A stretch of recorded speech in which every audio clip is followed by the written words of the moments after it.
Mi nombre es Oriana García Martínez. Estudio en la Universidad Abierta y a Distancia de México. Para la materia de Fisiopatología 3, momento 2, abordaré la hemostasia, la cual se divide en hemostasia primaria y secundaria. Así también abordaré las fases de la hemostasia secundaria. Para empezar, la hemostasia, como decía, se divide en hemostasia primaria y hemostasia secundaria.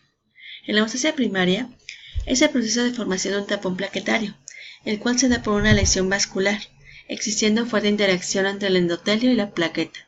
Las plaquetas nunca se adhieren a los vasos sanguíneos, pero cuando existe lesión, sí se da una adhesión al vaso sanguíneo, exponiéndose la colágena del subendotelio, permitiendo así que las plaquetas se activen. Es un ejemplo del tapón plaquetario en la hemostasia primaria. En la hemostasia secundaria, esta es la activación del sistema de coagulación y de acuerdo al modelo celular se divide en tres fases, que son iniciación, amplificación y propagación. En la fase 1, que es la iniciación, esta es la sintetización del factor tisular, también conocido como tromboplastina o factor 3. La sintetización se da por tres tipos celulares. Para expresarse en la membrana celular, aunque el factor tisular se encuentra en la membrana celular, este se puede expresar en gran variedad de células extravasculares en condiciones normales. Igual se expresa en monocitos y células endoteliales en condición inflamatoria. Para que exista la etapa de iniciación en la hemostasia secundaria, debe existir una lesión endotelial que permite que el plasma tenga contacto con el factor tisular expresado en membranas celulares. En la fase 2, que es la amplificación, esta nos dice que la activación de las plaquetas mediante pequeñas cantidades de trombina generada en la fase de iniciación tiene diferentes efectos en la coagulación, ya que la trombina es un activador plaquetario, vía receptores activados por proteasas. Existe igual en esta fase exposición de fosfolípidos de membrana y creación de una membrana procoagulante. Esto es que las plaquetas liberan a la superficie factor 5, el cual está parcialmente activado. Esto mediante la liberación de sus gránulos alfa.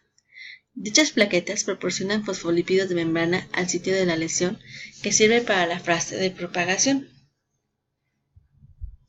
La fase 3 nos habla de la fase de propagación y nos dice que al activarse los factores 10 y 9, así como los 5 y 7, al unirse a la membrana de las plaquetas de los factores 9A al 8A forman un complejo tenaza, el cual activa el factor 10, lo cual como resultado dará la formación de 10A, el cual se compone del factor 9A, 8A, 10 y calcio.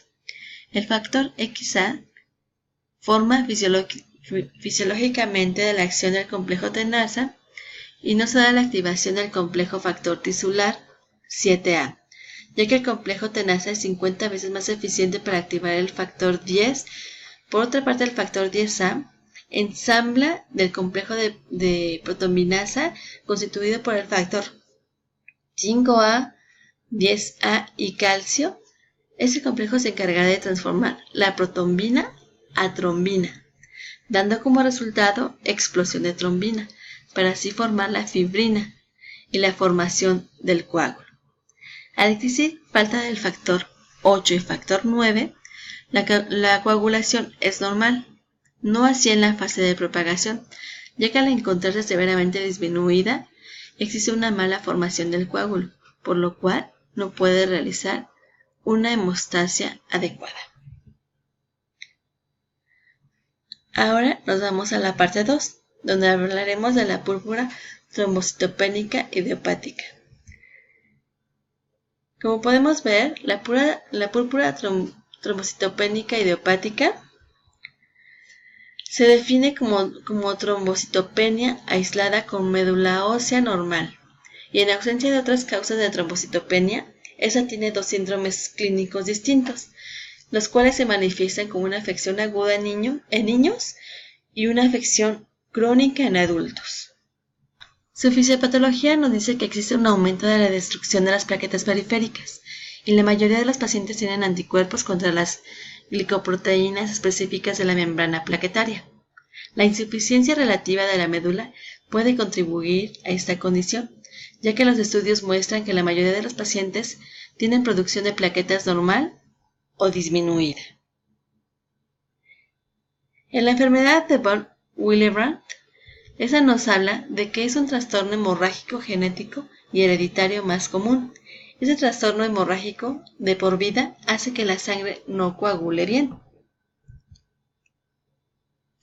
Su fisiopatología nos habla de que cuando un vaso sanguíneo se lesiona y ocurre una hemorragia, el factor W ayuda a las células de la sangre llamadas plaquetas a aglutinarse y a formar un coágulo para detener la hemorragia.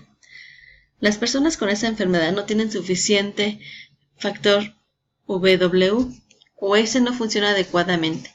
La sangre tarda más tiempo en coagular y la hemorragia en detenerse. La hemofilia. La hemofilia es un grupo de trastornos de sangrado por los cuales la sangre tarda mucho tiempo en coagular. Se divide en hemofilia A y en hemofilia B. En la hemofilia A nos habla de que es un grupo de trastornos de sangrado por los cuales la sangre tarda mucho tiempo en coagular. Se conoce como hemofilia clásica o deficiencia de factor 8. Su fisiopatología nos habla de que ese trastorno hemorrágico es hereditario y es causado por una falta del factor de coagulación sanguínea 8. Sin suficiente cantidad de ese factor, la sangre no puede coagular apropiadamente para detener el sangrado. Mientras que la hemofilia B, es un grupo de trastornos de sangrado por los cuales la sangre tarda mucho tiempo en coagular. Se le conoce como enfermedad de Christmas o deficiencia de factor 9.